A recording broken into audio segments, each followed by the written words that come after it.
जम्मू कश्मीर के सीमावर्ती इलाकों में पाकिस्तान ने सीज फायर उल्लंघन करके रात भर फायरिंग की। इस फायरिंग में कई घर और दुकानें तबाह हो गई। पाकिस्तान बॉर्डर पर नागरिकों को निशाना बनाया गया।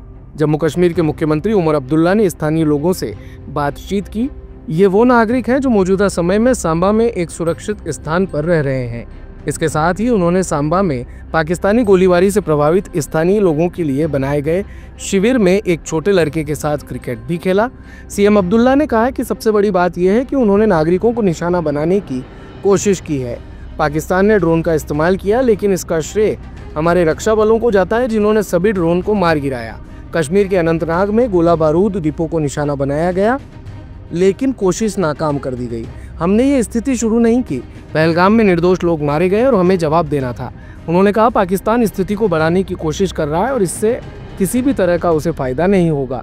उसे अपनी बंदूकों को खामोश कर लेना चाहिए। उन्हें तनाव बढ़ाने के बजाय तनाव कम करने की दिशा में आगे बढ़ना चाहिए। जम्मू कश्मीर के मुख्यमंत्री ने कहा कि पूंछ में भारी नुकसान हुआ है। पूंछ में सबसे ज़्यादा लोग हताहत हुए और सबसे ज़्यादा लोग घायल हुए। मैं कुछ समय के लिए जम्मू के अस्पताल में था और वहां भर्ती सभी घायल पूंछ से हैं। पूंछ में स्थिति गंभीर है। सीमावर्ती क्षेत्रों के नागरिकों के लिए आयोजित शिविरों पर उन्होंने कहा कि हम हर संभव प्रयास कर रहे हैं। दिन में 3 बार भोजन दिया जाता है। स्वच्छता सुविधाएं उपलब्ध हैं। सभी शिविरों में डॉक्टर उपलब्ध है। एम्बुलेंस की व्यवस्था की गई है। हम ये सुनिश्चित कर रहे हैं कि यहाँ रहने पर उन्हें यथासंभव कम समस्याओं का सामना करना पड़े।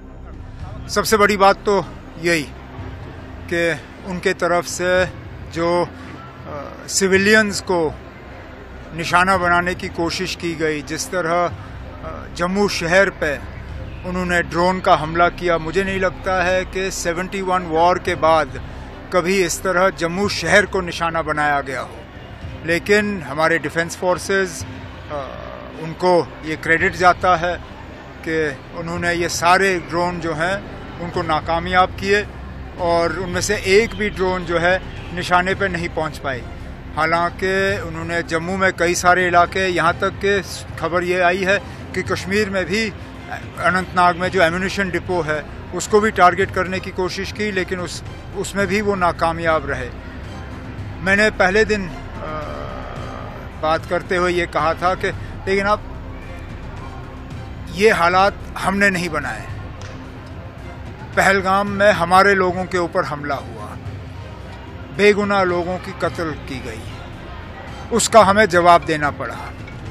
लेकिन ये जो अब लगातार इसको बढ़ाने का सिलसिला जो पाकिस्तान की तरफ से हो रहा है, इसमें ना पाकिस्तान को कोई फ़ायदा है ना उनकी कोई कामयाबी होगी। बेहतर यही होगा कि वो अपनी बंदूकें खामोश करें और यहाँ पे हालात जो हैं वो दोबारा साजगार हो। कल रात को जो हुआ, पहले 9 बजे के आसपास, उसके बाद 4:30 बजे, जाहिर सी बात है कि वो अपने तरफ से तो एस्केलेशन की कोशिश कर रहे हैं। अब एस्केलेशन में सबसे ज़्यादा नुकसान उनको होगा। उनको थोड़ी सी अब अपने अकल से काम लेनी चाहिए और ये एस्केलेशन के बजाय उनको डी एस्केलेशन के तरफ जो है तवज्जो देनी चाहिए।